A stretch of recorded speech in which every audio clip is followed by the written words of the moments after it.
Abakada.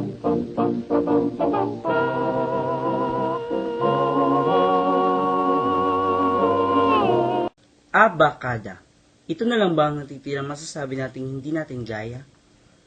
OPM o Original Filipino Music. Mga kantang may kurot sa puso at mensaheng nakahalina. Naalala pa ba ito hanggang ngayon?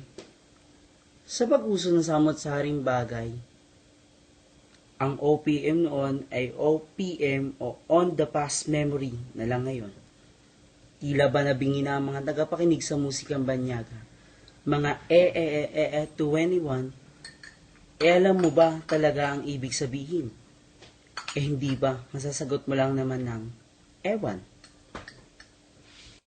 Sa mga librong pampanitikan, usong-uso ang Twilight Saga ni Stephanie Meyer, ang The Hunger Games na si Zane Collins, at ang kontrobersyal na 50 Shades of Grey ni E.L. James.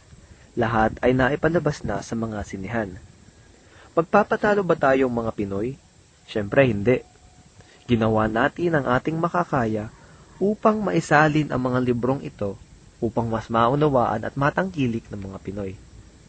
Ayon sa dekano ng University of the Philippines College of Mass Communications na si Rolando Tolentino, ito ay isang pamamaraan upang mapataas ang pagpapahalaga at dating ng mga lokal na babasahin sa mga Pilipino, lalo na sa mga kabataan.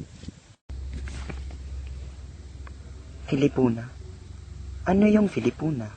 Nagsasabi na ang Pilipinas ay kabilang sa top 10 na bansa sa buong mundo na pinaka-apektado ng terorismo, na isa ito sa pinaka-disaster-prone na bansa sa Timog Silangang Asya. Hindi.